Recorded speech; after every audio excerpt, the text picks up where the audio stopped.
إن الحمد لله نحمده ونستعينه ونستغفره ونعوذ بالله من شرور أنفسنا ومن سيئات أعمالنا من يهده الله فلا مضل له ومن يضلله فلا هادي له وأشهد أن لا إله إلا الله وحده لا شريك له وأشهد أن محمدا عبده ورسوله أما بعد فإن خير الحديث كتاب الله وخير الهدي هدي محمد صلى الله عليه وآله وسلم وشر الأمور محدثاتها وكل محدثة بدعة وكل بدعة ضلالة وكل ضلالة في النار. أعوذ بالله السميع العليم من الشيطان الرجيم من همزه ونفخه ونفثه. بسم الله الرحمن الرحيم. رب اشرح لي صدري ويسر لي أمري واحلل عقدة من لساني يفقهوا قولي. بسم الله الرحمن الرحيم. ان الله وملائكته يصلون على النبي يا ايها الذين امنوا صلوا عليه وسلموا تسليما. اللهم صل على محمد وعلى ال محمد كما صليت على ابراهيم وعلى ال ابراهيم انك حميد مجيد. اللهم بارك على محمد وعلى ال محمد كما باركت على ابراهيم وعلى ال ابراهيم انك حميد مجيد. الحمدللہ آج 14 نومبر 2015 کو ہفتے کے دن قرآن کلاس نمبر 196 میں ہم انشاءاللہ تعالی سورہ بنی اسرائیل کی آیت نمبر 9 سے شروع کریں گے. پچھلی کنزیکٹیو 2 کلاسیں جو ہیں ہماری وہ سورہ بنی اسرائیل کی آیت نمبر 4 سے لے کر 8 تک کے کانٹیکسٹ میں ایکسکلوسیو کلاسیں تھیں.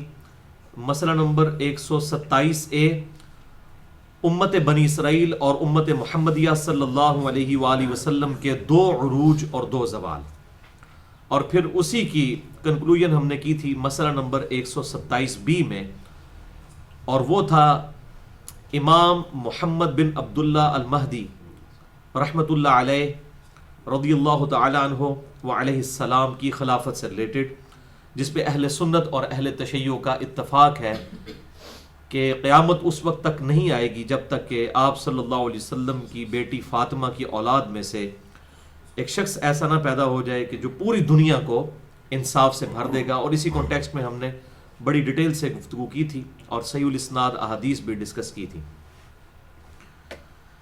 اب یہ پورے سینیریو میں اللہ تبارک و تعالیٰ نے بیسیکلی دعوت تو دی ہے یہودیوں کو کہ ان پر اللہ تعالیٰ کی طرف سے عذاب کے 2 کوڑے برسے، اور آپ صلی اللہ علیہ وسلم جب دنیا میں تشریف لائے 571 عیسوی کے اندر، اس وقت تک ان کا جو ہیکل سلیمانی تھا، ٹیمپل آف سلیمان، اس کو گرے ہوئے 500 سال ہو چکے تھے، اور ان کا جو ڈائسپورا ہے وہ 500 سال پر محیط تھا، جو کہ 1917 تک پھر چلا.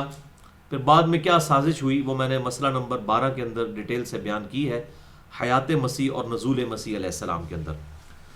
بہرحال آپ صلی اللہ علیہ وسلم کے دور تک تو وہ اللہ تعالیٰ کے اس طرح عذاب کی گرفت میں تھے کہ وہ اپنے آبائی وطن سے بھی شہر بدر کر دیے گئے تھے، یروشلم ان سے چھین لیا گیا تھا، اور صرف ایک دیوار باقی تھی جسے دیوار گریہ کہتے ہیں، اور وہاں پر یروشلم میں ان کو جانے کی اجازت بھی نہیں تھی.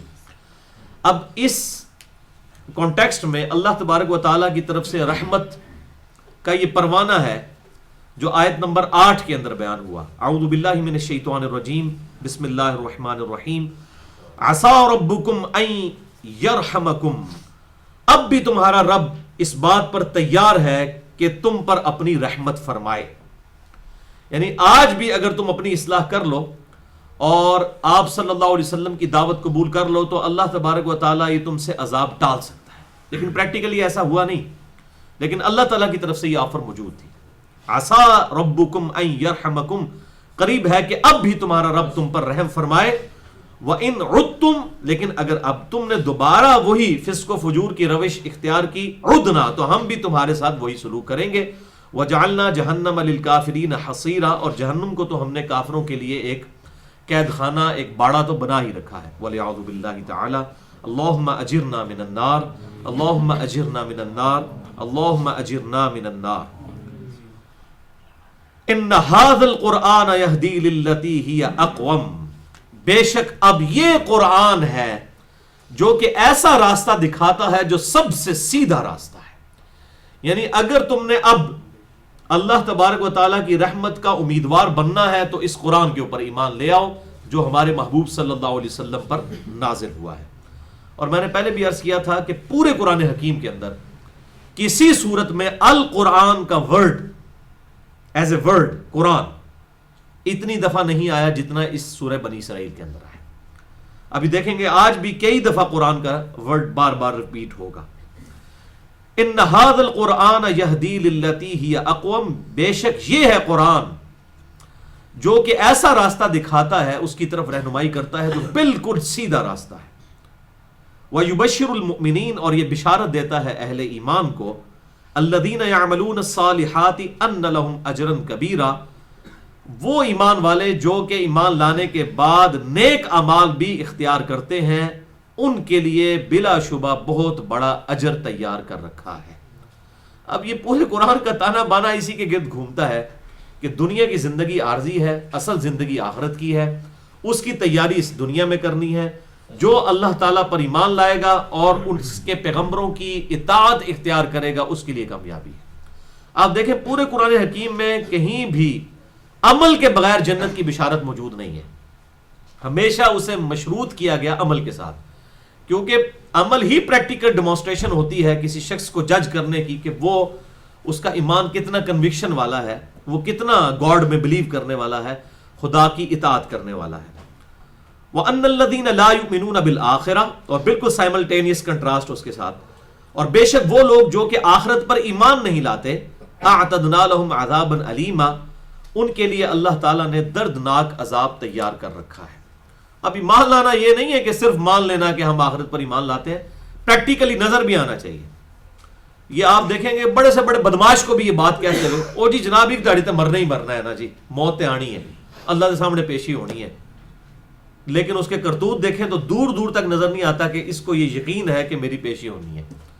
اس کے برعکس اگر دنیا جس طرح نقد ہے اس طرح آخرت بھی ادھار کی بجائے نقد ہوتی نا اور دنیا میں فیصلہ ہوتا تو آپ دیکھتے لوگوں کی کمٹمنٹ کا لیول کیا ہے دونوں طرف سے. ایک رخ اس کو دیکھنے کا یہ ہے کہ اگر گورنمنٹ آف پاکستان یہ اناؤنسمنٹ کر دے کہ جو شخص فجر کی نماز مسجد میں پہلی صف میں ادا کرے گا اس کو 1,00,000 روپیہ فی فجر دیا جائے گا، دوسری صف والے کو 50,000 اور تیسری والے کو 30,000، تو کیا خیال ہے کسی کی فجر چھوٹ سکتی ہے؟ میرا یہ چیلنج ہے کہ زمین و آسمان کے سارے شیاطین مل کر بھی نا کسی ایک بندے کی فجر نہیں چھڑوا سکیں گے. پھر شیطان کا زور کدھر جائے گا؟ شیطان کوئی ٹینجیبل فارم میں زور نہیں لگاتا، صرف دعوت دیتا ہے.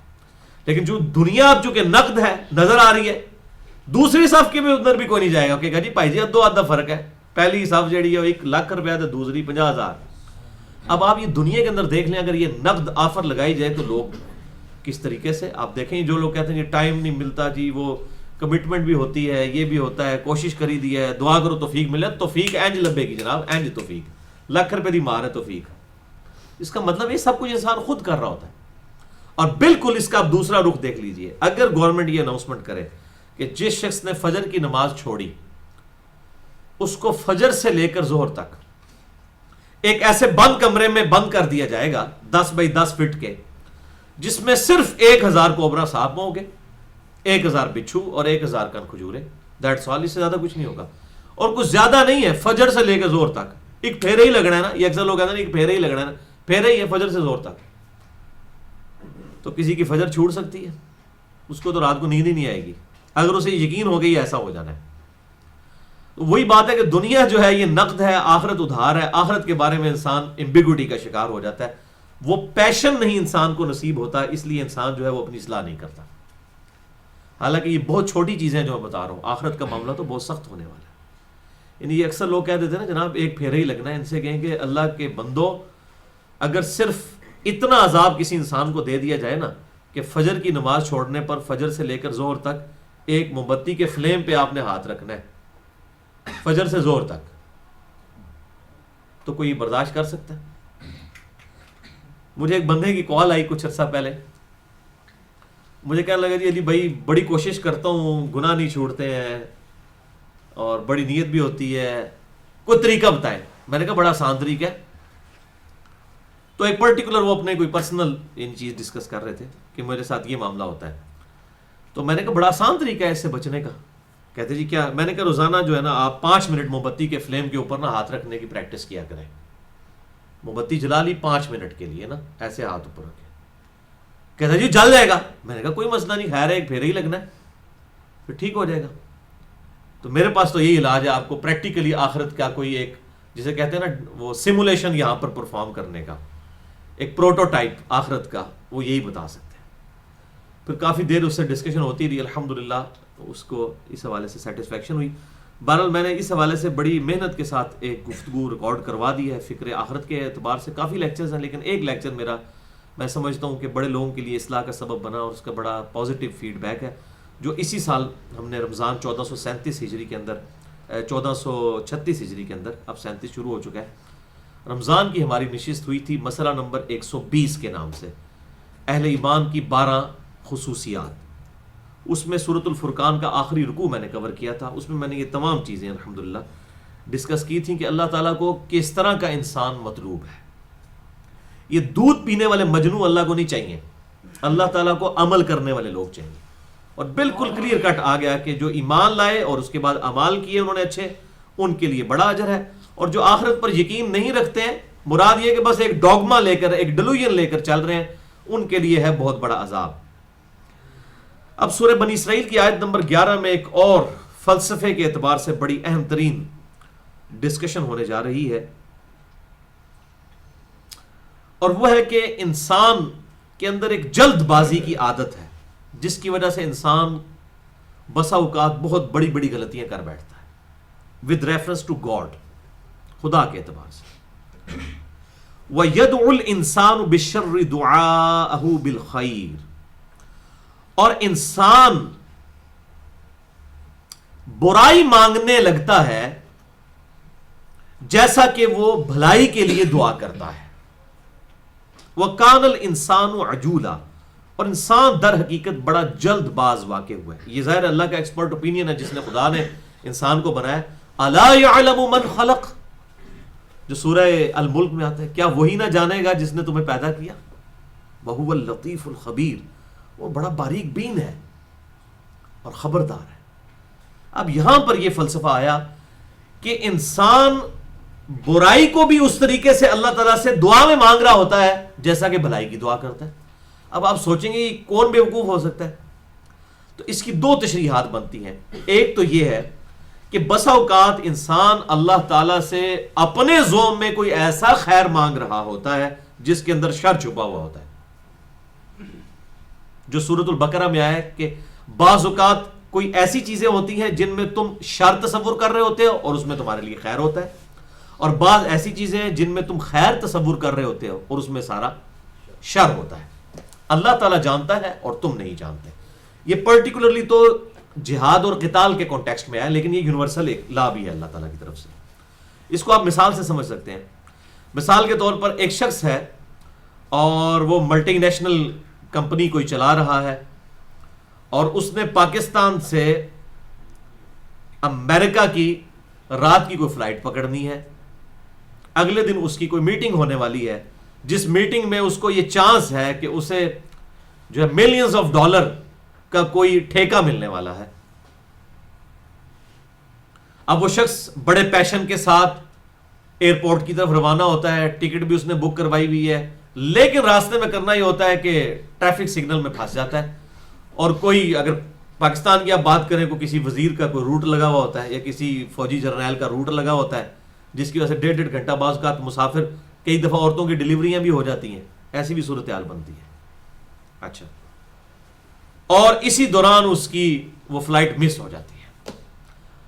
اب جب وہ جیسے ہی ایئرپورٹ پہنچے گا اور اس کو بتایا جائے گا کہ آپ کا جہاز تو اڑ چکا ہے, تو اس کی زندگی کی وہ سب سے بدترین خبر ہوگی. کیوں؟ اس کا جناب اربوں روپے کا نقصان ہو گیا. تو کہے گا کہ میں نے اپنی زندگی میں اگر بری ترین خبر سنی تھی تو یہ ہے, اب اگلا جہاز تو اگلے دن جانا ہے, اب مجھے تو وہ ٹھیکہ نہیں مل سکتا. اور وہی شخص اب مایوسی کے عالم میں اپنی گاڑی میں بیٹھا ہوا اور خبریں سن رہا ہے ریڈیو کے اوپر, اور اچانک گھر پہنچنے سے پہلے پہلے اگر اسے ریڈیو میں یہ خبر سننے کو ملتی ہے کہ جو آج اسلام آباد کے لیے فلائٹ اڑی تھی امریکہ کی وہ کریش کر گئی ہے، تو وہ کیا کہے گا؟ شکر ہے میں نہیں بیچ بیٹھے، یہی کہے نا۔ ایک خبر جو تھوڑی دیر پہلے اس کے لیے بدترین خبر تھی، تھوڑی دیر کے بعد جب اس کا اینڈ رزلٹ سامنے آیا تو اس کے لیے بہترین خبر بن گئی۔ وہی ایک خبر، وہ کہے گا شکر ہے میرا جہاز چھوٹ گیا۔ اس وقت وہ کیا کہہ رہا تھا؟ میرا جہاز کیوں چھوٹ گیا؟ تو یہ میں نے دنیا میں آپ کو ایک مثال دی، اور اس طرح کے معاملات ہو بھی جاتے ہیں۔ انسان چونکہ شارٹ سائٹ اس کی ہوتی ہے، بہت کم دوری تک وہ دیکھتا ہے، اگر وہ مستقبل کے حالات کو دیکھ لے تو بسا اوقات اسے یہ پتہ چل جائے کہ اللہ تعالیٰ نے جو میرے ساتھ یہ معاملہ کیا تھا یہ بالکل اس وقت ٹھیک کیا تھا، اگر یہ معاملہ نہ ہوا ہوتا تو میرے ساتھ یہ نہ ہوا ہوتا۔ اس کی میں مثال دیتا ہوں آپ کو۔ واصف علی واصف صاحب اپنی کتاب میں لکھتے ہیں کہ ایک دفعہ میں ایک مسجد میں بیٹھا ہوا تھا تو میں نے ایک شخص کو، یا بھی انہوں نے پریکٹیکلی آبزرو کی ہے، یہ مثال ہے، کہتے ہیں میں نے ایک شخص کو دعا کرتے ہوئے سنا، وہ بڑی ہاتھ اٹھا کے نا دعا کر رہا تھا، اے اللہ جیڑی میں 25 سال پہلے دعا کی تھی وہ واپس لے لے، میں نے جو 25 سال پہلے تجھے دعا کی تھی نا یا اللہ وہ واپس لے لے۔ کہتے کافی دیر تک وہ دعا مانگتا رہا، تو میں نے اس کو کہا کہ جب وہ فارغ ہوا میں نے کہا یار کیا 25 سال پہلے تو نے دعا کی تھی؟ اس نے کہا جی میں نے اللہ تعالیٰ سے بڑا رو رو کے ایک بیٹا مانگا تھا، بیٹیاں تھیں میری، لیکن آج وہ بیٹا میرے لیے اتنا درد سر بن گیا۔ آپ کو پتہ ہے اگر کوئی کسی کا بیٹا کوئی چرس یا فیون یا ہیرون کے نشے میں مبتلا ہو جائے اور گھر کا سارا سامان بیچ دے تو ماں باپ کیا کہتے ہیں کہ تو چنگا سی تو مر ہی جاتا، یہی کہیں گے نا۔ ہمارے سامنے ہمارے معاشرے میں ایسی مثالیں موجود ہیں۔ تو کہتا ہے جی وہ اب ہمارے لیے مصیبت بن گیا، میں کہہ رہا ہوں یا اللہ وہ واپس لے لے، جو میں نے دعا کی تھی نا تجھ سے تو وہ اب تو واپس کر لے، یہ مجھ سے واپس لے لے۔ تو بسا اوقات جو ہے نا وہ انسان اس قسم کی دعا کر جاتا ہے جو قبول نہ ہونا ہے اس کے حق میں بہتر ہوتا ہے۔ میں مثلاً آپ کو اپنے بارے میں بتاتا ہوں، ہم نے غلاف کعبہ سے جناب لپٹ کے یہ دعا کی تھی یا اللہ ہمیں فلاں فلاں مکتبہ فکر میں ہی موت دینا، میں نام نہیں لیتا وہ بالکل پرسنل ہو جائے گا پھر معاملہ، اور شکر اللہ تعالیٰ نے قبول نہیں کی ہے، ورنہ تو سیدھا شرک کی وجہ سے دوزخ میں جا کے گرتے۔ تو میں ابھی اللہ کا بڑا شکر ادا کرتا ہوں کہ اللہ وہ دعا نہیں قبول کی تھی، غلاف کعبہ نہ لپٹ کے۔ تو مسئلہ یہ اللہ تعالیٰ کو بہتر پتہ ہوتا ہے کہ اس کے لیے کیا فیصلہ فرمانا ہے، اس لیے جب بھی دعا کریں تو وہ جنرل دعا کریں، جو بخاری اور مسلم کی متفق علیہ حدیث ہے کہ آپ صلی اللہ علیہ وسلم کی اکثر دعا یہی ہوا کرتی تھی، جو ہم نے اپنے گرین کارڈ صبح جو فرض نماز کے بعد کے اذکار ہیں اس میں بھی ڈالی ہوئی ہے۔ اللہم ربنا آتینا فی الدنیا حسنہ وفی الآخرۃ حسنۃ وقنا عذاب النار، اے اللہ ہمیں اس دنیا میں بھی بھلائیاں عطا فرما اور آخرت کی بھلائیاں بھی عطا فرما، اور آخرت کی سب سے بڑی بھلائی کیا ہے؟ وقنا عذاب النار، ہمیں دوزخ کے عذاب سے بچا لے۔ اللہم اجرنا من النار، اللہم اجرنا من النار، اللہم اجرنا من النار۔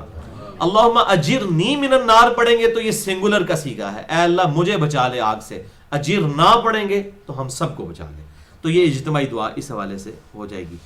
تو بہرحال یہ اللہ تعالیٰ سے دعا کرتے وقت یہ ذہن میں رکھنا چاہیے، اے اللہ تبارک و تعالیٰ میرے لیے وہ بہتری فرما جو تیرے علم میں بہتر ہے۔ اور دعائے استخارہ بھی اگر آپ اٹھا کے دیکھ لیں، صحیح بخاری کے اندر موجود ہے، مشکات میں بھی آپ کو پہلی جلد کے اندر وہ دعا مل جائے گی، اس کے بھی الفاظ یہی ہیں کہ اللہ جو تیرے علم میں میرے لیے بہتری ہے نا وہ معاملہ میرے لیے فرما دے، کیونکہ ظاہر ہم مستقبل کو فورس ہی نہیں کر سکتے، ہم تو کسی خاص حد تک ہی دیکھ سکتے ہیں چیزوں کو۔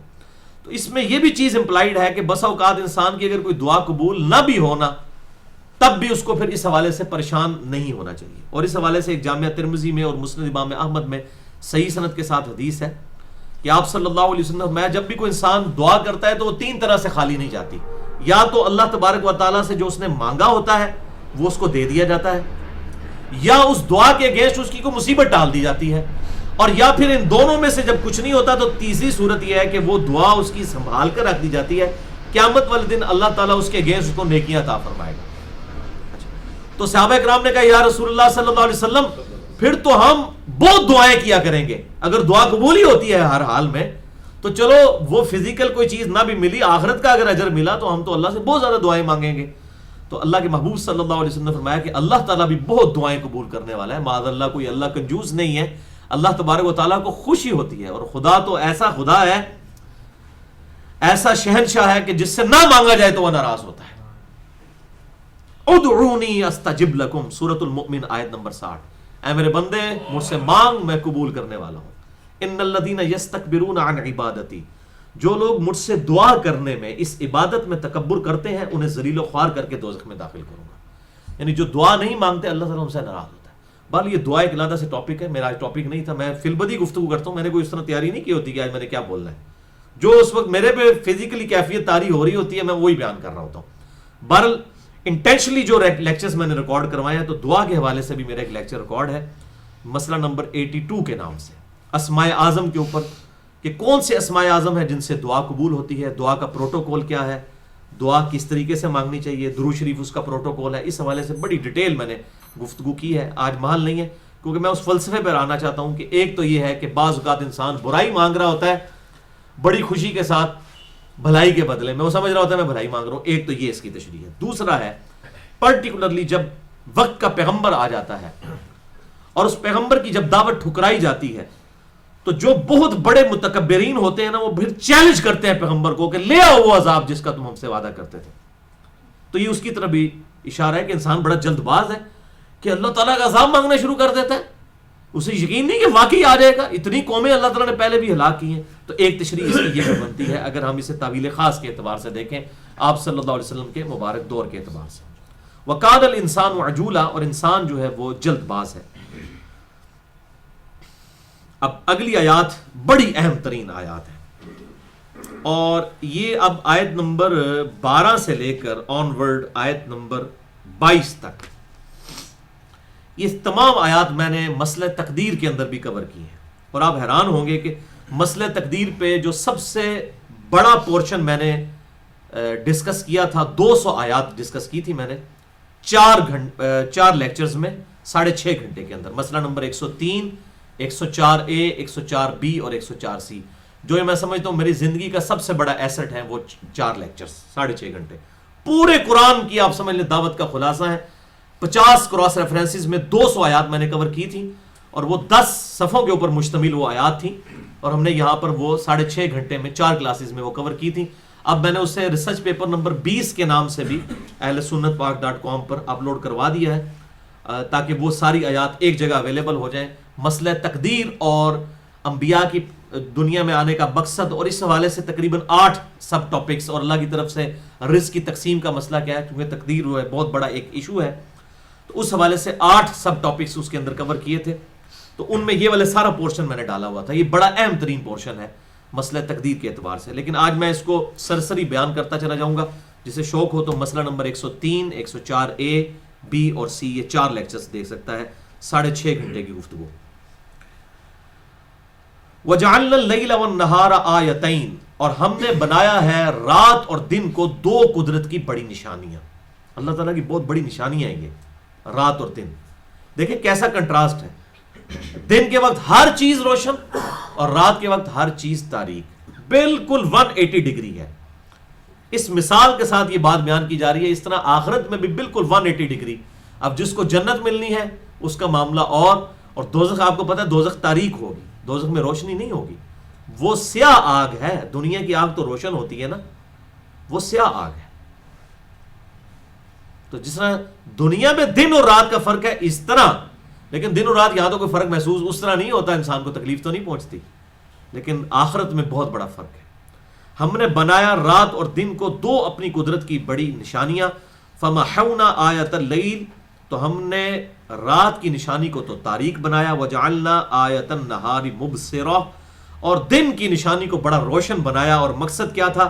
لِتَبْتَغُوا فَضْلًا مِّن رَبِّكُمْ، تاکہ تم اپنے رب کا فضل تلاش کرو، یعنی اس میں رزق کماؤ. یعنی دنیا کو ظاہر اللہ تعالیٰ نے اسباب کے ساتھ جوڑا ہے. اس میں نے بڑی ڈیٹیل سے بات کی ہے کہ اسباب کی تو نفی کی نہیں جا سکتی. اسباب اختیار کرنے ہیں اور نظر مسبب الاسباب پر رکھنی ہے. اللہ تعالیٰ نے دنیا کے معاملات کو اسباب کے ساتھ ہی جوڑا ہے. بغیر پانی کے پیاس نہیں بجھے گی کبھی بھی. اللہ تعالیٰ کبھی ایسا چاہے گا نہیں کہ ایسا ہو. وہ اللہ تعالیٰ نے دنیا میں اس کے ساتھ ہی چیزیں جوڑی. آگ ایک دفعہ حضرت ابراہیم کے لیے ٹھنڈی ہوئی ہے، اس کے بعد آپ چاہے بسم اللہ پڑھ کے یا آیت الکرسی پڑھ کے آگ میں کودیں گے، آگ آپ کو جلا دے گی. کہیں اللہ نے وعدہ کیا ہی نہیں ہوا. Physical phenomena of nature active ہوں گے دنیا کے اندر. تو دنیا کو اللہ نے اسباب کے ساتھ جوڑا ہے تاکہ تم دن کے وقت میں جو ہے وہ اللہ کا فضل تلاش کرو، فضل من ربکم، اپنے رب کا فضل. اور ایک اور مقصد ہے دن رات کے عدل بدل میں، وہ کیا ہے؟ وَلِتَعْلَمُوا عَدَدَ السِّنِينَ وَالْحِسَابِ، تاکہ تم جان لو سالوں کی تعداد اور اس کے حساب کو. ذرا دن رات دن رات دن رات، یہ 7 دفعہ پلٹا کھائیں گے تو ایک ہفتہ بنے گا، اور 30 دفعہ 29 دفعہ یا 31 دفعہ شمسی اعتبار سے ایک مہینہ، اور 365 دفعہ ہوگا تو ایک سال. تو یہ دن رات کے آنے جانے سے ہم نے حساب کرنا تمہارے لیے اس حوالے سے آسان کر دیا. وَكُلَّ شَيْءٍ فَصَّلْنَاهُ تَفْصِيلًا، اور ہم نے ہر چیز کو بڑی وضاحت کے ساتھ بیان فرما دیا. اللہ تعالیٰ نے وقت کے ساتھ ساتھ انسان کو علم دیا ہے، ایکسپلور ہو رہا ہے. یعنی جب یہ قرآن نازل ہو رہا تھا اس وقت تو کسی کو نہیں پتا تھا کہ دنیا میں ایسی جگہ بھی ہے جہاں پر 6 مہینے کا دن اور 6 مہینے کی رات ہوتی ہے، نارتھ پول پہ اور ساؤتھ پول کے اوپر. اور نہ وہاں پر اس وقت آبادی موجود تھی. اب لوگ جانا شروع ہوئے ہیں، یا وہاں پر لوگوں نے کچھ سلسلہ، ابھی بھی وہ صرف جسٹ پکنک کے لیے جاتے ہیں، وہاں پہ رہ تو کوئی نہیں سکتا. یہ بعض علاقے ہیں جہاں پر رات اور دن کافی لمبی ہوتی ہے. لیکن پیغمبروں کا جب وہاں پر پیغام پہنچا اس وقت تک اللہ تعالیٰ نے وہاں پر چیزوں کو اسٹیبلش کر دیا. میں نے پورا اس پہ لیکچر دیا ہے، مسئلہ نمبر 30، نمازوں کے اوقات اور نماز کی رکعتوں کی تعداد کے اوپر. یہ اکثر پوچھ لیتے ہیں جہاں 6 مہینے کا دن یا 6 مہینے کی رات ہے تو وہاں پر نمازوں کی ٹائمنگ کیا ہوگی؟ تو گھڑی کے اعتبار سے کریں گے. صحیح مسلم میں حدیث ہے کہ جب دجال آئے گا اس وقت پہلا دن پھر جو ہے جب وہ ظاہر ہوگی اس کی ساری وہ شیطنت، پہلا دن 1 سال کا ہوگا، اور دوسرا دن جو ہے وہ 1 مہینے کا ہوگا، اور تیسرا پھر 1 ہفتے کا، اور پھر نارمل دن ہوگے. تو صحابہ نے کہا یا رسول اللہ صلی اللہ علیہ وسلم جب 1 سال کا ایک دن ہوگا، یہ صحیح مسلم میں حدیث ہے، میں نے اس لیکچر میں بھی مسئلہ نمبر 30 میں بیان کی ہے، تو ہم نمازیں کیسے 5 پڑھیں گے؟ تو آپ نے فرمایا تم اس وقت اسی اعتبار سے حساب کر لینا. اس وقت تک یعنی یہ گھڑیاں اسٹیبلش ہو چکی ہوئی ہیں الحمدللہ، تو اب کوئی مشکل نہیں ہے اس اعتبار سے. اور وہاں پر ظاہر ہے کہ لوگوں نے ٹائم ٹیبل بنائے ہوئے ہیں. یہاں سے بھی جو لوگ مطلب مسلمان وہاں پر جاتے ہیں وہ نماز اپنی ادا کرتے ہیں اسی ٹائمنگ کے اعتبار سے. دن کے وقت سورج بھی نظر آ رہا ہے تو عشاء کی نماز پڑھ رہے ہوتے ہیں اسی ٹائم ٹیبل کے اعتبار سے. وہاں کے لوگوں نے بھی گھڑیوں کے اعتبار سے اپنا ٹائم ٹیبل سیٹ کیا ہوا ہے. تو یہ اللہ تعالیٰ نے ہر چیز انسان کو وقت کے ساتھ ساتھ سکھا دی ہے. اگلی آیت بڑی اہم ہے، بہت آج کے ماڈرن دور کے اعتبار سے ایک بہت بڑی ٹروتھ ریویلنگ آیت ہے یہ. وَكُلَّ إِنسَانٍ أَلْزَمْنَاهُ طَائِرَهُ فِي عُنُقِهِ، اور ہم نے ہر انسان کی قسمت کا جو معاملہ ہے اس کے گلے میں لٹکا دیا ہے، چپکا دیا ہے اس کے گلے میں اس کی قسمت کا معاملہ، اس کے ساتھ کیا حالات و واقعات آئیں گے. اب مسئلہ تقدیر سنیں گے تو پھر میں آپ کو اس میں کئی آیات بتائی ہیں، خصوصاً سورۃ الحدید کی ایک آیت کے تحت کہ زمین و آسمان میں کوئی تکلیف نازل ہوتی ہے یا کسی جان کے اوپر، وہ نازل ہونے سے پہلے ہی اللہ نے لوح محفوظ میں لکھ لیا. اور اللہ تعالیٰ فرماتا ہے یہ ہم نے اس لیے کیا تاکہ کوئی تکلیف پہنچے تو اس پر غم نہ کرو، اور کوئی بھلائی ملے تو اس پہ شیخی نہ بگاڑو. اللہ تعالیٰ نے یہ تقدیر میں معاملات کیے ہوئے ہیں. انسان کو جو بھی تکلیف پہنچتی ہے نا یہ پری پلانڈ ہوتی ہے اللہ تعالیٰ کی طرف سے، ورنہ تو انسان غم کھا کے مر جائے. تو خدا ہی انسان کا سب سے بڑا سہارا ہے نا. جب تکلیف آئے تو اللہ کی طرف رجوع، خوشی آئے تو اللہ کی طرف رجوع. آپ دیکھ لیں ہم تکلیف میں بھی اللہ کی طرف رجوع آپ صلی اللہ علیہ وسلم نے سکھایا، اور خوشی کے موقع پر بھی دیکھیں عید کے موقع پر بھی اللہ کی طرف رجوع ہے، نماز رکھ دی ہوئی ہے. تو ہر انسان کے گلے میں ہم نے اس کا یہ طائرہو، یہ طائر جو عموماً لفظ عربی میں استعمال ہوتا ہے یہ نحوست کے لیے استعمال ہوتا ہے، لیکن یہ کانٹیکسٹ کے ساتھ بنے گا کہ اس کے گلے میں ہم نے چپکا دیا ہے اس کے ساتھ جو بھی اچھے یا برے معاملات ہونے والے ہیں. واللہ عالم اب یہ کیا معاملہ ہے، جیسا کہ سورۃ العنکبوت میں آتا ہے کہ زمین پر کوئی چلنے پھرنے والا نہیں جسے ہم نے پیشانی کے بالوں سے تھام نہ رکھا ہو. اب اس وقت تو لوگ نہیں سمجھتے یہ پیشانی کے بالوں سے تھامنا کیا ہے، لیکن آج آپ دیکھیں تو وہ کہتے ہیں دماغ کا یہ جو ماتھے کے پیچھے والا پورشن ہے یہ ڈرائیونگ پورشن ہے انسان کے ساری تھاٹس کو. فَأَلْهَمَهَا فُجُورَهَا وَتَقْوَاهَا، اسی کے اوپر اللہ تعالیٰ کی طرف سے فجور و تقوی جو ہے الہام کیا جاتا ہے ہر انسان کے اوپر. انسان کو جبلی ہدایت بھی اللہ تعالیٰ نے پیرلل میں دی ہوئی ہے. اب واللہ عالم کوئی ایک ایسا گلینڈ اللہ نے فٹ کر دیا ہو، کوئی ایسی چپ لگا دی ہوئی ہے جو ہمیں نظر نہیں آ رہی ہے، جس کے اندر یہ سب کا سب ریکارڈ موجود ہے، اور پھر اس میں سارا ریکارڈ جمع بھی ہو رہا ہے.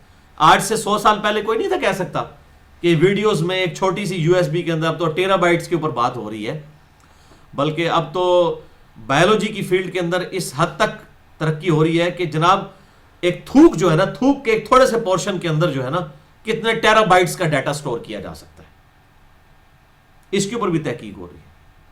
یو ایس بیز تو ہمارے سامنے آ چکی ہے، یہ بھی میری ویڈیو ریکارڈ ہو رہی ہے، ریکارڈ آج سے پہلے تو کسی کو پتہ ہی نہیں تھا کہ یہ کیسا ریکارڈنگ، اب اللہ تعالیٰ کے پاس کیا سپر کمپیوٹر ہے۔ یہ تو اللہ تعالیٰ نے جو کمپیوٹر بنایا انسان کا دماغ، اس نے یہ چیزیں بنائی ہیں، اور جس نے اس دماغ کو بنایا ہوا ہے اس نے کس قسم کے کمپیوٹر بنا کے رکھے ہیں، کیا کیا ریکارڈ ہے وہاں پر، اور وہ اللہ تعالیٰ فرما رہا ہے وَنُخْرِجُ لَهُ يَوْمَ الْقِيَامَةِ، ہم قیامت والے دن پھر وہ نکالیں گے، وہ اس کا جو بھی گلینڈ چپکا رکھا ہے یا جو بھی اس کا نوشتہ لٹکا رکھا ہے، وہ قیامت والے دن پورا ریکارڈ وہ چپ ریموو کریں گے۔ سمجھ لیں یو ایس بی علیحدہ کی جائے گی، ہارڈ ڈسک ہر بندے کی علیحدہ سے، کتابًا یلقاہ منشورا، اور وہ کتاب ہے جس کو وہ اپنے سامنے کھلا ہوا پائے گا، پورا ریکارڈ۔ آج بھی آپ دیکھ لینا، یہ جیسے کہ یہ ویڈیو ہے میں یو ایس بی میں دوں گا، گھر جائیں گے آپ تو وہاں بھی محمد علی مرزا صاحب آپ کو اپنے مانیٹر پہ نظر آئیں گے، کہیں انگلینڈ لے جائیں وہاں بھی نظر آئیں گے۔ تو یہ بھی سارا نامہ مال کھول کے جب وہ اللہ تبارک و تعالیٰ کے سپر کمپیوٹر میں فٹ کی جائے گی، یہ سمجھانے کے اعتبار سے کہہ رہا ہوں، تو ہر شخص اپنا، یعنی اب آپ یہ سمجھ لیں یہ آئی پیڈ لوگوں نے اٹھائے ہیں، یہ آئی فون اٹھائے ہوئے ہیں، مکمل طور پہ ویڈیوز نہیں اس کے اندر آتی ہیں، تو اللہ تعالیٰ ماتا ہے وہ کتاب کھلی ہوئی سامنے پائے گا، جیسے ہی اس میں چپ فٹ کی جائے گی، اب کیا کہا جائے گا، اقرأ کتابک، آج اپنی کتاب خود پڑھ، نامہ اعمال تو نے دنیا کے اندر جو اعمال کیے تھے، کفا بنفسک اليوم علیک حسیبا، آج تم اپنا حساب کرنے کے لیے خود ہی کافی ہو، تم اپنی شکل دیکھ لو، اس کے اندر خود اپنا ریکارڈ ہے۔ واللہ ایک دن کی اگر گفتگو انسان کی ریکارڈ ہو جائے نا اعمال، میں کہتا ہوں اللہ تعالیٰ کے سامنے تو چھوڑ دیں، اگر ایک دن کی انسان کی اپنے اعمال کی ویڈیو ریکارڈ ہو جائے اور رات کے وقت وہ بیٹھ کے پورے دن کی اعمال کی اپنی ویڈیو دیکھے نا، وہ پریشان ہو جائے کہ جناب میں کیتا کہ کچھ ہے دیہڑی، اور یہ پوری زندگی کی ویڈیو اللہ تعالیٰ فرمائے گا ہمیں حساب کرنے کی ضرورت نہیں ہے، آج یہ کتاب تیرے سامنے ہے، کھلی ہوئی کتاب، اسے پڑھ، آج تو اپنا حساب کرنے کے لیے خود ہی کافی ہے۔ اب اللہ تعالیٰ کی طرف سے ایک یونیورسل ٹروتھ آ رہا ہے، من اہتدی فانما یہتدی لنفسہ، دیکھو جس نے بھی ہدایت کا راستہ اختیار کیا اس نے اپنے لیے ہدایت اختیار کی، گاڈ کو اس کی کوئی پرواہ نہیں ہے، سب کے سب دوزخ میں چلے جائیں یا سب کے سب جنت میں چلے جائیں، اللہ تعالیٰ کو وہ فرق نہیں ہے۔ ومن ضل، اور جو کوئی گمراہ ہوا، فانما یضل علیہا، تو اس کی گمراہی کا وبال بھی اسی پر ہوگا، ولا تزر وازرۃ وزر اخری، اور کوئی بوجھ اٹھانے والی جان کسی دوسرے کا بوجھ نہیں اٹھائے گی۔ یہاں تو لوگ کہہ دیتے ہیں جناب ساڈے سلسلے مرید ہو جاؤ تو جناب اسی تو اس ٹائم تک جنت نہیں جانا جو تک تمہیں نال نہ لے جائے گے۔ بھائی تسی آپ جنت ہی جانا ہے کہ نہیں، پہلے تو یہ دسو نا، ہم آپ ہمارے سلسلے میں بیعت ہو جائیں، ہم تو اس وقت تک جنت میں نہیں جائیں گے جب تک اپنے سارے مریدین کو نہ لے جائیں۔ یہ اکثر لوگ دعویٰ کرتے ہیں، بولے اعوذ باللہ تعالیٰ، یہ دعویٰ تو صحابہ نے نہیں کبھی کیا۔ سیدنا و مولانا عثمان غنی رضی اللہ تعالیٰ عنہ وعلیہ السلام، جن کو 3 موقع پر جنت کی بشارت ملی، جامعہ ترمذی کھول کر دیکھ لیں، میں نے عذاب قبر والے لیکچر میں وہ حدیث بھی بتائی تھی، مسئلہ نمبر 117B کے اندر، جب کبھی کسی قبر کے اوپر کھڑے ہوتے تھے تو اتنا روتے کہ ان کی داڑھی آنسوؤں سے تر ہو جایا کرتی۔ یہ بھائی وہ بندہ ہے جسے 3 دفعہ جنت کا ٹکٹ ملا ہوا ہے، عثمان ابن عفان رضی اللہ تعالی عنہ وعلیہ السلام۔ اصحاب نے پوچھا یہ کیا؟ آخرت کا ذکر ہوتا ہے، وہ رکت نہیں تاری ہوتی، یہ قبر پر آ کر آپ کو کیا ہو جاتا ہے؟ تو انہوں نے کہا کہ میں نے اپنے محبوب صلی اللہ علیہ وسلم سے یہ بات سنی تھی کہ قبر آخرت کی منزلوں میں سے پہلی منزل ہے، اور یہ بڑی مشکل منزل ہے، جس کی یہ منزل نکل گئی اس کی اگلی منزلیں آسان ہو جائیں گی، اور جو ایتھے پھنس گیا وہ آگے بھی پھنس جائے گا۔ یہ میں آپ کو بتا رہا ہوں ایک جنتی شخص کے بارے میں۔ تو میں پھر اس پہ یہ کہتا ہوں عقل نہ ہوئے تو موجہ ہی موجہ، عقل ہوئے تو سوچا ہی سوچا۔ سیدنا عثمان کو عقل تھی، ان کو پتا تھا، اس لیے وہ ہر وقت ڈرتے تھے۔ ہم کیا کہتے ہیں جناب، یا اللہ جو کچھ بھی ہے تیرے محبوب کی امت سے ہے، اسی تے اپنے آپ کو صحیح کو نہیں کرنا، سانو اس طرح ہی قبول کر لیں۔ یہی مطلب ہے، بالکل کلیئر کٹ یہی میسج دینا چاہتے ہیں کہ ہم نے تو اپنی اصلاح کو نہیں کرنی، جو کچھ بھی ہے یا اللہ اس طرح ٹوٹا پجے قبول کر لے سانو۔ بھائی جی ٹوٹی پجی شاید جناب آج کل دنیا دار نہیں قبول کرتے نا، اللہ تعالیٰ تو بڑا پیور ہے، اسی لیے تو اللہ تبارک و تعالیٰ شرک نہیں معاف کرنے والا۔ ایون ایسے اعمال جس میں اللہ کے ساتھ کسی اور کو شریک کیا جائے وہ بھی اللہ تعالیٰ منہ پر مار دے گا۔ صحیح مسلم میں بڑی ڈیٹیل حدیث ہے، ایک سخی کو بلایا جائے گا، ایک شہید کو بلایا جائے گا، شہید ہوگا، اور ایک قاری کو قرآن کے، اور تینوں کو اللہ تعالیٰ اپنی نعمتیں یاد دلائے گا۔ سب کہیں گے یا اللہ ہم نے تو تیرے لیے جان بھی دے دی، دوسرا کہے گا میں تو بڑا قرآن پڑھتا تھا، تیسرا کہے گا جی میں نے اتنا کچھ دیا، اللہ تعالیٰ فرمائے گا یہ تو اس لیے دیا ہے تاکہ لوگ تمہیں یہ کہیں بڑا سخی ہے اور بڑا شہید ہے اور یہ ہے. دنیا میں تمہیں اجر مل چکا ہے, میرے پاس کچھ بھی اجر تمہارے لیے نہیں ہے, اوندا منہ کر کے دوزخ میں ڈال دیا جائے گا والعیاذ باللہ تعالی. تو یہ بڑا خطرناک معاملہ ہے, یہ صحیح مسلم میں حدیث ہے. حالانکہ ریاکاری میں انسان کوئی کسی دوسری مخلوق کو اللہ کے مقابلے پر نہیں لا رہا ہوتا, مخلوق سمجھ رہا ہوتا ہے, دکھلاوے کے لیے بس کر رہا ہوتا ہے. لیکن اللہ تعالیٰ صرف پیور عمل قبول کرتا ہے جو خالصتاً اس کے لیے ہو. ان صلاتی و نسکی و محیای و مماتی للہ رب العالمین, بے شک میری نماز, میری قربانی, میرا جینا, میرا مرنا سب کچھ اللہ کے لیے. اللہ اکبر. تو اللہ تعالیٰ ہمارا کوئی جان کسی کا بوجھ نہیں اٹھائے گی قیامت والے دن. یہ جو اس طرح کی گارنٹیاں دیتے پھرتے ہیں, ہمارے ایک بھائی تھے آفس میں, ہم نے ان کو دعوت دی, اللہ تبارک و تعالیٰ نے ان کا سینہ کھول دیا. پہلے ان کا تعلق تبلیغی جماعت کے ساتھ تھا, پھر انہوں نے کتاب و سنت کے منہج پر آئے, سنت کے مطابق نماز انہوں نے شروع کر دی جو بخاری اور مسلم میں طریقہ ہے. تو ان کو کچھ تبلیغی بھائی پکڑ کے ایک اجتماع میں لے گئے. وہاں پر جناب انہوں نے ایک عالم صاحب سے ملوایا جو حافظ قرآن بھی تھے. تو انہوں نے کہا کہ بھائی آپ یہ چھوڑ دیں رفع الیدین جو آپ کرتے ہیں نا.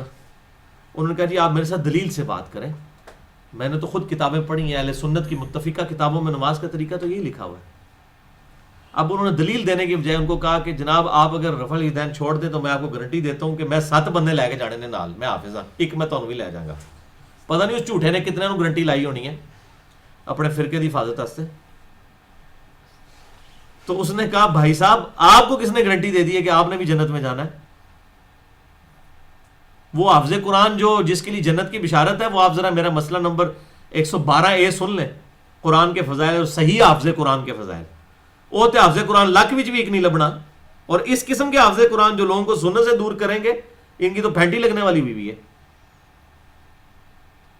جو حافظ قرآن ساتھ کو لے کے جائے گا وہ ہے جس نے قرآن پڑھا اور قرآن کے مطابق عمل کیا, قرآن کے حلال کو حلال اور حرام کو حرام جانا. اب نکالیں جتنے شیطان حافظ قرآن ہوتے ہیں نا, دوسرے کام ہوتے ہیں, جیسے ہی مدرسے سے نکلتے ہیں ان کی آپ شیطنت دیکھ لیں. اور پھر عمل کرنے والے بڑے تھوڑے. عمل کہاں سے کرنا ہے؟ طوطے کی طرح رٹا ہوتا ہے. قرآن ترجمے سے پڑھا ہوگا تو قرآن کے مطابق عمل کریں گے نا. عمل کرنا یہ تو نہیں ہے کہ ہر سال مصلی سنا دینا. عمل تو یہ ہے کہ جو قرآن کی تعلیمات ہے, اور قرآن کی تو تعلیمات سینٹرڈ ہیں اطیع اللہ و اطیع الرسول کے اوپر, اور اطیع الرسول پر آئیں گے تو وہ آپ کو فضائل اعمال یا فضائل سنت یا آپ کو جو ہے 14 ستارے سے نہیں ملے گی, وہ تو آپ کو بخاری اور مسلم سے ملے گی, احادیث کی کتابوں سے ملے گی. نہ وہ بہشتی زیور سے ملنی ہے, نہ بار شریعت سے ملنی ہے. تو یہ چیز ہے. تو اللہ ہمارا کوئی جان کسی کا بوجھ نہیں اٹھائے گی. بالکل کان کھول کے سن لو, وما كنا معذبین حتى نبعث رسولا, اور ہم کبھی بھی کسی قوم کو عذاب نہیں دیتے جب تک کہ ان میں رسول کو مبعوث نہ کرتے. یہ اللہ تعالیٰ کا یونیورسل ٹروتھ ہے. سورہ بنی اسرائیل آیت نمبر 15 کہ اللہ تعالیٰ جب کسی کے لیے عذاب کا فیصلہ فرماتا ہے نا, تو صرف اس صورت میں جب وہاں پر پیغمبر آ چکا ہو اور اس نے حق کو بالکل واضح کر کے ان کے سامنے رکھ دیا ہو, پھر وہ حق قبول نہ کرے, پھر اللہ کی طرف سے عذاب آتا ہے, ادروائز نہیں. تو اس میں چیز امپلائڈ ہوئی کہ اگر کوئی ایسے لوگ دنیا میں موجود ہیں, جس طرح آج بھی ایسے لوگ موجود ہیں جن تک نبیوں کی دعوت نہیں پہنچی, ان کے لیے اجمالاً صرف ایک خدا کو مان لینا کافی ہے کہ یہ کائنات کسی نے بنائی ہے. اور یہ کنسیپٹ ہوتا ہے جب تک اسے کوئی پولوٹیڈ نہ کرے, تو خالص توحید ہوتی ہے انسان کے اندر. تو پھر ان کے لیے باقی معاملات کو ماننا ضروری نہیں ہے. یہ مسئلہ بھی میں نے مسئلہ تقدیر کے اندر 104ABC کے اندر ڈسکس کیا. البتہ جس کے اوپر حق واضح ہو جائے پھر اس کا معاملہ کچھ اور ہے. لیکن یہ ہم نہیں ڈیفائن کریں گے کہ اس پہ حق واضح ہو گیا, اس پہ نہیں ہوا. ورنہ پہلے تو اپنے مولویوں سے تسی حق واضح کرو نا. یعنی یہاں آپ لسٹ آؤٹ کرنا شروع کر دیں تو ہم اپنے علماء کی لسٹ بنانا شروع کر دیں. آپ بریلویوں سے پوچھیں گے, وہ کہیں گے جی ہمارے علاوہ ساروں کے علماء بھی گمراہ ہیں اور دوزخی ہیں, اور پبلک بھی دوزخی ہے. دیوبندی کہیں گے ہمارے علاوہ سارے دوزخی ہیں, اہل حدیث کہیں گے ہمارے علاوہ سارے دوزخی ہیں, اہل تشیع کہیں گے ہمارے علاوہ سارے دوزخی ہیں. تو کافروں کے دعوت دینی چاہیے. پہلے اپنے مسلمانوں سے مسلمان کر لو. ظاہر ہے ایک دوسرے کو دوزخی سمجھتے ہیں. جب وہ یہ کہہ رہے ہوتے ہیں کہ جنت میں صرف ہم نہیں جانا ہے, ہمارے گروہ نہیں جانا ہے, تو پیچھے کر رہے. میں نے خود آج سے کچھ سال پہلے اسلام آباد میں دیوبند مکتبہ فکر کے ایک بہت بڑے مناظر ہیں الیاس گھمن صاحب, ان کو میں نے خود اپنے کانوں سے سنا, اور کم از کم 300-400 کے مجمع میں. انہوں نے کہا جی جنت میں صرف دیوبندی جائیں گے اور کسی نے جنت میں نہیں جانا. اے میرے کو تسی لکھا لو آج, اے سن لو جناب. یعنی اس سے پوچھو کہ ایک مدرسہ جو 1867 میں بنا ہے, اس سے پہلے دنیا میں کوئی مسلمان دیوبندی ہے ہی نہیں تھا. 1867 انگریزوں کے دور کے اندر, اور اس سے دیوبند کا ورڈ چلا. 1896 میں بریلی میں مدرسہ بنا منظور الاسلام, اس سے بریلوی کا لفظ چلنا شروع ہوا. یہ لفظ جو انگریزوں کے دور کے اندر سٹارٹ ہوئے, ان کو آپ نے اب اس لیول تک پہنچا دیا کہ اب آپ ان لفظوں کے اوپر جنت کی, اس کا مطلب ہے کہ 1867 سے پہلے جتنے مسلمان ہیں وہ نہ دیوبندی تھے نہ بریلوی تھے, وہ ان چیزوں میں نہیں بٹے ہوئے تھے, تو وہ تو پھر ساری دوزگی ہیں, تو ان کو تو جنت کی ٹکٹ نہیں مل سکتا نا, ٹکٹ تو انہوں نے دینا ہے.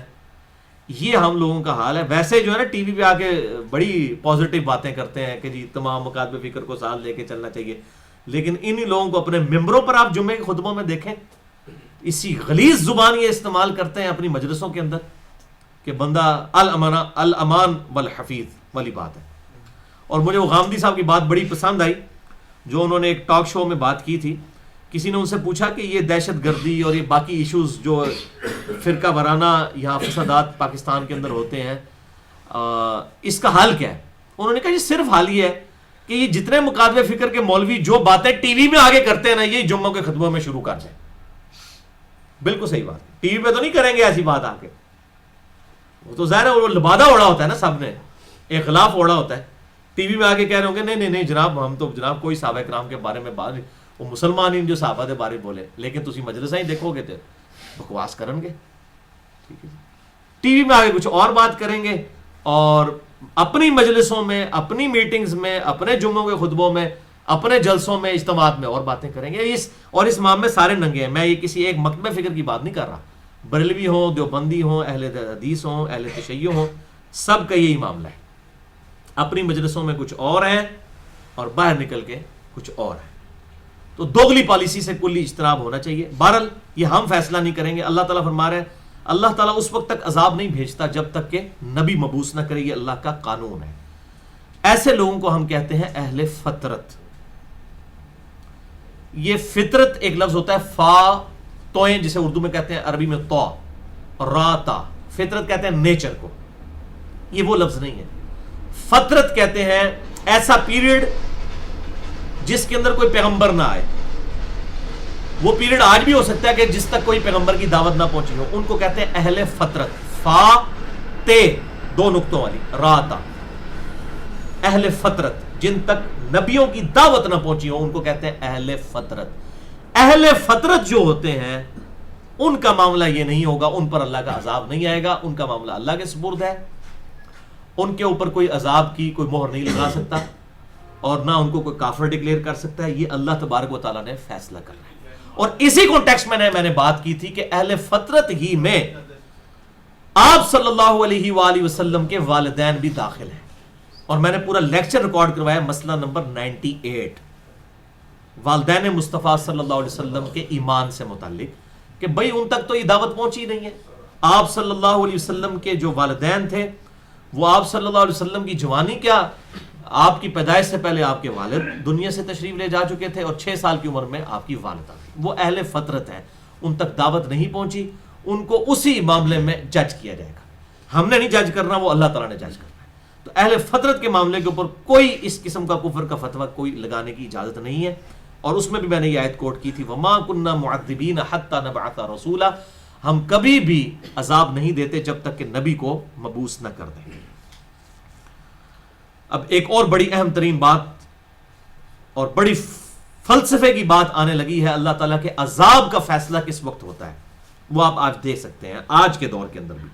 وَإِذَا أَرَدْنَا أَن نُهْلِكَ قَرْيَةً, اور جب کبھی ہم یہ ارادہ کرتے ہیں کہ کسی بستی کو ہلاک کر دیں, تباہ و برباد کر دیں, امرنا مترفیہا, تو ہم نبیوں کے ذریعے وہاں کے جو امراء ہوتے ہیں, جو امیر طبقے کے لوگ ہوتے ہیں, جو انٹیلیجنشیا ہوتا ہے, جو ایلیٹ کلاس ہوتی ہے, ان کو سب سے پہلے دعوت پہنچاتے ہیں.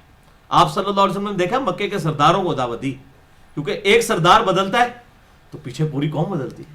مدینے میں آپ دیکھیں نا, سعد ابن معاذ اوس کے سردار تھے, ایک سعد نے کیا اسلام قبول کیا پورے قبیلے نے, وہ چلے گئے, انہوں نے بھوک ہڑتال کر دی اپنے قبیلے میں.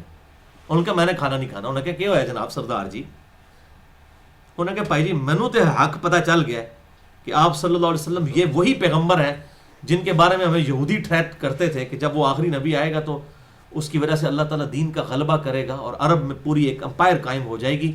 یہودی تو اسلام قبول نہیں کر رہے، لیکن میں نے آج اسلام قبول کر لیا اور میں اس وقت تک کھانا نہیں کھاؤں گا جب تک کہ تم سب لوگ کلمہ نہ پڑھ لو. پورا قبیلہ ان کی محبت میں مسلمان ہو گیا. سعد ابن معاذ رضی اللہ تعالیٰ عنہ، جن کے بارے میں بخاری اور مسلم کی حدیث ہے کہ اس کی موت پر اللہ کا عرش بھی ہل گیا تھا. ٹھیک ہے، اور یہ غزوہ خندق کے موقع پر انہیں تیر لگا تھا، صحیح بخاری میں آتا ہے، اور تیر لگا گھٹنے میں لگا، کوئی ڈیتھ والا تیر نہیں تھا. وہ ٹھیک بھی ہو گئے، زخم کیورنگ کے قریب تھا، تو انہوں نے کہا اے اللہ اگر اب آپ صلی اللہ علیہ وسلم پر قریش حملہ نہیں کریں گے اور آپ کا گولڈن پیریڈ سٹارٹ ہو چکا ہے، تو میں نے تو یہ زندگی مانگی تھی آپ صلی اللہ علیہ وسلم کے دفاع کے لیے، اب اگر حضور کا یہ گولڈن پیریڈ شروع ہو چکا ہے اور اب مسلمانوں کو غلبہ ہی ہوگا تو میرا یہ زخم کھول دے اور اس کے ذریعے مجھے شہادت کی دولت سے سرفراز فرما. ان کا زخم کھل گیا اور اسی سے وہ شہید ہو گئے غزوہ خندق. اور واقعی اس کے بعد اسلام کا گراف اوپر ہی کیا ہے، صلح حدیبیہ میں تو انہوں نے دب کے صلح بھی کر لی کافروں نے، ورنہ اس سے پہلے تو مسلمانوں کو کوئی آئیڈینٹی سمجھتے ہی نہیں تھے. اس سے اگلے سال پھر غزوہ خیبر ہو گیا 7 ہجری میں، 8 ہجری میں فتح مکہ ہو گیا، 9 ہجری میں غزوہ تبوک، اور 8 ہجری کے مڈ کے اندر ہی جا کر غزوہ حنین بھی ہوا اور انٹرنیشنل لیول پہ مسلمانوں کی دھاک بیٹھ گئی. تو وہ ایک سردار ہی تھے سعد ابن معاذ، ان کی وجہ سے حق قبول کر لیا ان کی قوم نے. سعد ابن عبادہ ایک خزرج کے سردار تھے، ان کی وجہ سے ان کی قوم نے اسلام قبول کر لیا. 155 اصحاب صفا کا کھانا سعد ابن عبادہ کے گھر سے جایا کرتا تھا.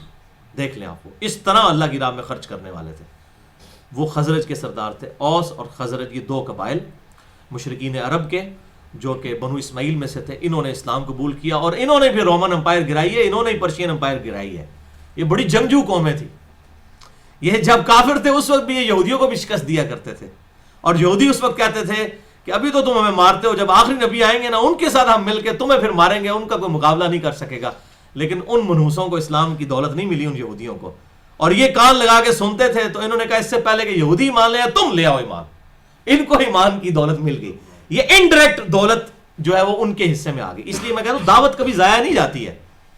آپ دیکھیں قرآن کا اکثر حصہ جو ہے یہودیوں کو ایڈریس کر رہا ہے، خصوصاً مدنی دور کا، لیکن یہودیوں نے تو آپ صلی اللہ علیہ وسلم کی زندگی میں بھی نہ حق قبول کیا نہ آج قبول کیا، لیکن اس کی وجہ سے ہدایت مل گئی. تو یہ اللہ تبارک و تعالیٰ کی حکمت ظاہر ہوتی ہے. جیسے ہدایت دینی ہے اور جو طالب ہے والذین جاہدوا فینا لنہدینہم سبلنا، جو لوگ ہماری راہ میں کوشش کریں گے ہم ان کے لیے اپنی راہیں کھولیں گے. تو اللہ تعالیٰ فرماتے ہیں ہم امراء تک پھر دعوت پہنچاتے ہیں نبیوں کے ذریعے. ففسقوا فیہا، اور پھر جب وہ فسق و فجور شروع کر دیتے ہیں، یعنی انٹیلیجنشیا جن کو کوئی دولت کی ریل پیل ہوتی ہے ان کو تو کوئی مجبوری نہیں ہے، اور وہ لوگ اگر ان تمام نعمتوں کے باوجود نبیوں کی دعوت قبول نہ کریں پھر اللہ کا عذاب آتا ہے. غریبوں کی وجہ سے نہیں، امیروں کی وجہ سے آتا ہے. غریبوں کی عیاشیوں کی وجہ سے عذاب نہیں آتا، امیروں کی عیاشیوں کی وجہ سے عذاب آتا ہے. فحق علیہ القول، پھر اللہ تعالیٰ کا ان پر قول ثبت ہو جاتا ہے. فدمرناہ تدمیرا، پھر ایسی بستی کو جڑ سے اکھاڑ کر پھینک دیتے ہیں.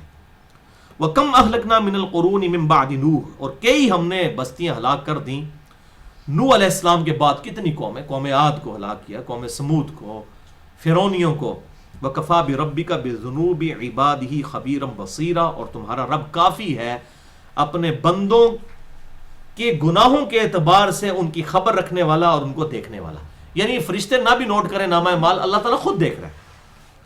من کان یرید العاجلہ، جو کوئی بھی دنیا میں العاجلہ یعنی اجرت پسندی کو پسند کرے گا، اس کے لیے کوشش کرے گا کہ مجھے سب کچھ دنیا میں مل جائے. دنیا کی عاجلہ جو ہے قرآن کی میتھالوجی میں دنیا کو کہا جاتا ہے. جو دنیا کی زندگی کا طلبگار ہوگا عجلنا لہ فیہا ما نشاء، تو ہم اسے اس دنیا میں سے دے دیں گے جتنا چاہیں گے. ضروری نہیں ہے کہ وہ اب کوشش کر رہا ہے تو اس کو اتنا ہی مل جائے. کتنے لوگ ہیں جو مال کمانے کی کوشش کرتے ہیں لیکن وہ نیچے نیچے جاتے ہیں، اور بعض لوگوں کے لیے ایسا رزق کھلا. یہ ضروری نہیں ہے کہ ملے گا. بہرحال جنرل قاعدہ یہ ہے کہ جس نے دنیا کی کوشش کی ہم اسے دنیا دیں گے، لیکن اپنی مرضی سے، اس کی مرضی سے نہیں، ورنہ تو ہر شخص ہی کروڑ پتی بل گیٹ بننے کی کوشش کرے گا. لمن نرید، جس کے لیے چاہیں گے. ثم جعلنا لہ جہنم، پھر بنا دیں گے ان کے لیے ٹھکانہ جہنم. یصلاھا مذموما مدحورا، اور اس میں وہ ڈال دیا جائے گا مذمت زدہ کیا ہوا راندہ درگاہ. یعنی وہ صرف دنیا کی زندگی کا طالب ہوگا، اس کے ساتھ تو یہ معاملہ ہوگا۔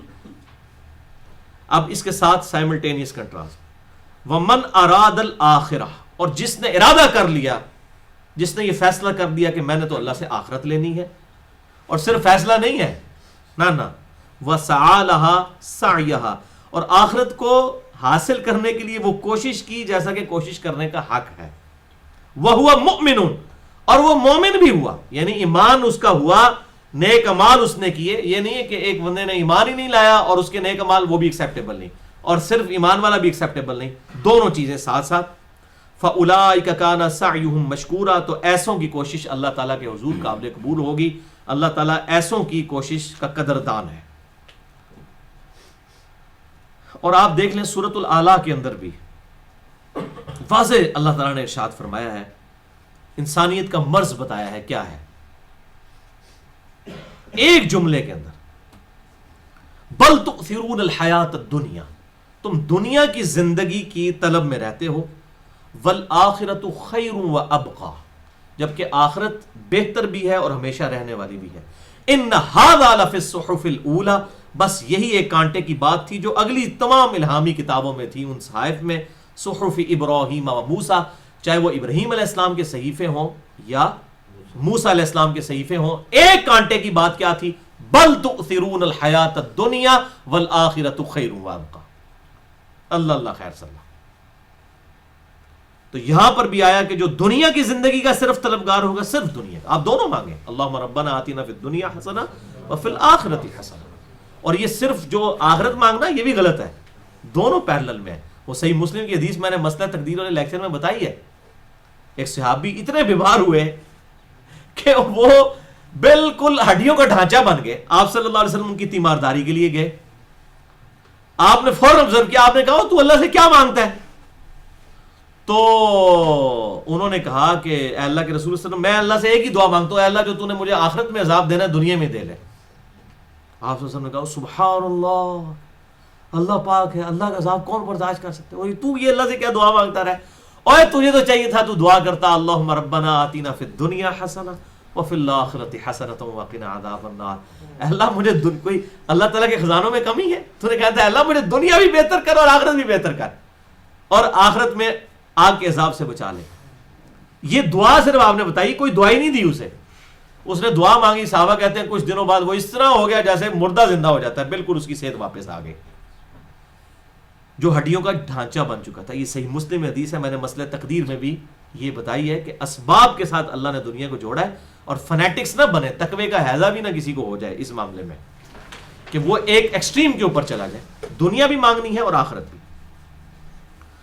کُلًّا نُمِدُّ ہَؤُلَاءِ وَہَؤُلَاءِ مِنْ عَطَاءِ رَبِّكَ، ہر ایک کی ہم امداد فرما دیتے ہیں، دنیا کی زندگی میں اسے عطا کر دیتے ہیں، چاہے وہ یہ گروہ ہو جنتیوں والا، چاہے وہ دوستیوں والا ہو، دنیا میں ہم دونوں کو دیں گے، تیرے رب کی عطا ان کو آ کر رہے گی۔ وَمَا كَانَ عَطَاءُ رَبِّكَ مَحْظُورًا، اور تیرے رب کی جو عطا ہے اس پر کوئی بندش نہیں ہے کسی کی، ایسا نہیں ہے کہ اللہ تعالیٰ کہ جی اب کافر چکے میرے نافرمان ہیں میں ان کو روٹی نہیں دینی، نہیں، دنیا میں ریسورسز دے گا، آخرت میں پھر چمڑی اترے گی۔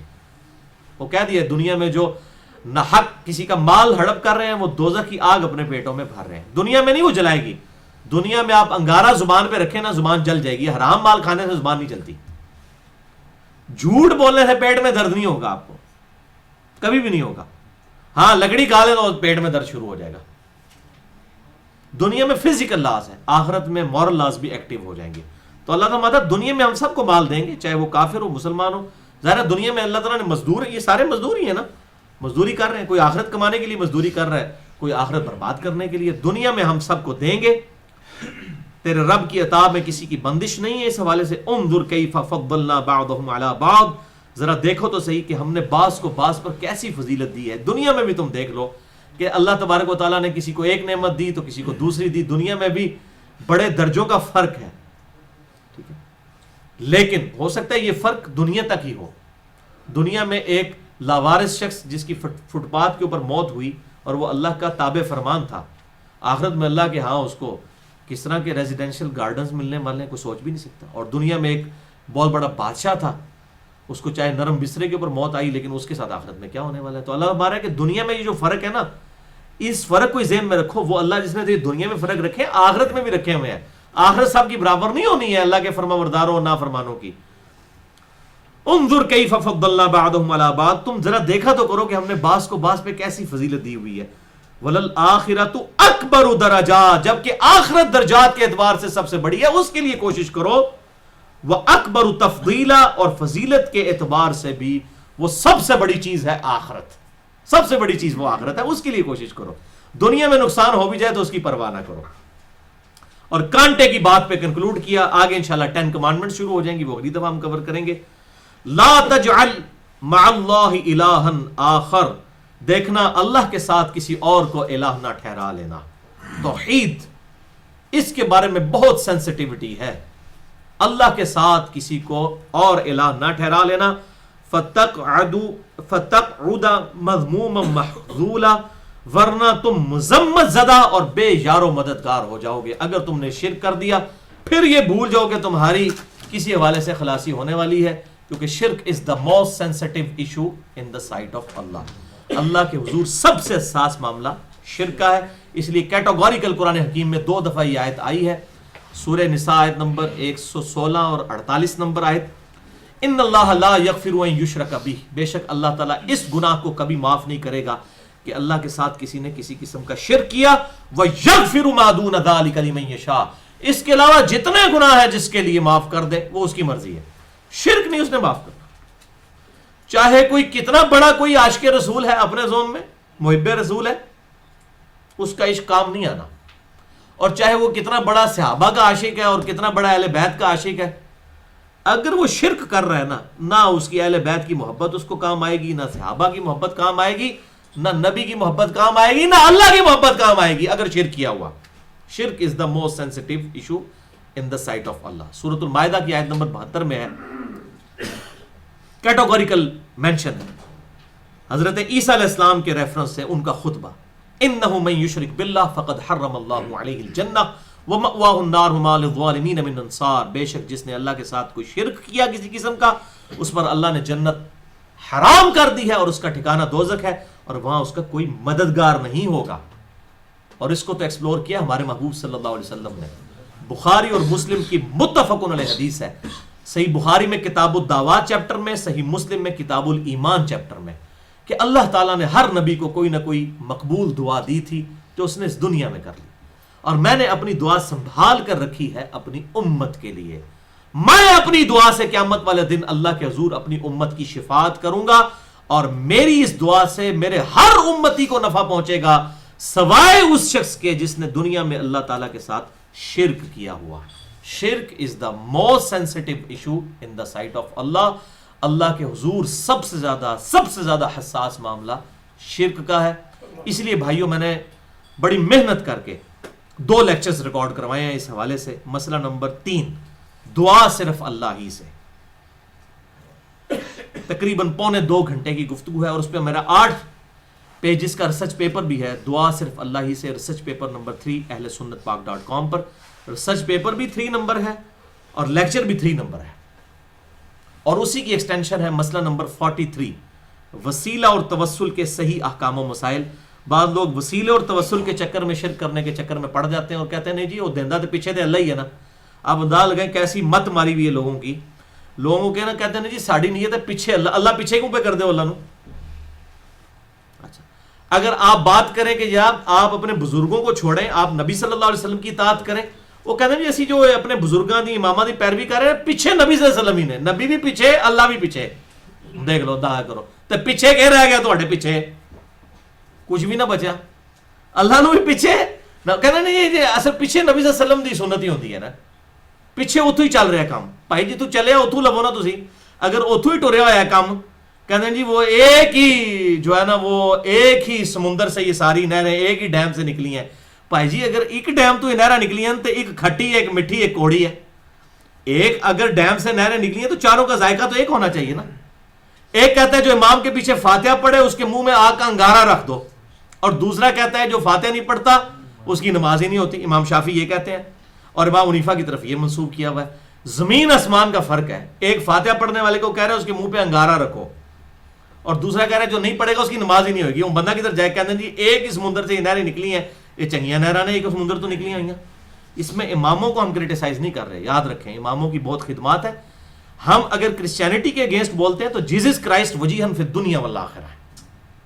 اگر ہم ان فرقوں کے اوپر بولتے ہیں تو امام ابو حنیفہ, امام شافعی, امام احمد بن حنبل, امام مالک اور جتنے باقی بھی ائمہ ہیں, امام جعفر ہوں, امام بخاری ہوں, امام مسلم ہوں, باقی تمام ائمہ رحمہم اللہ اجمعین رضی اللہ عنہم اجمعین علیہم السلام, ہم تمام کی عزت کرتے ہیں.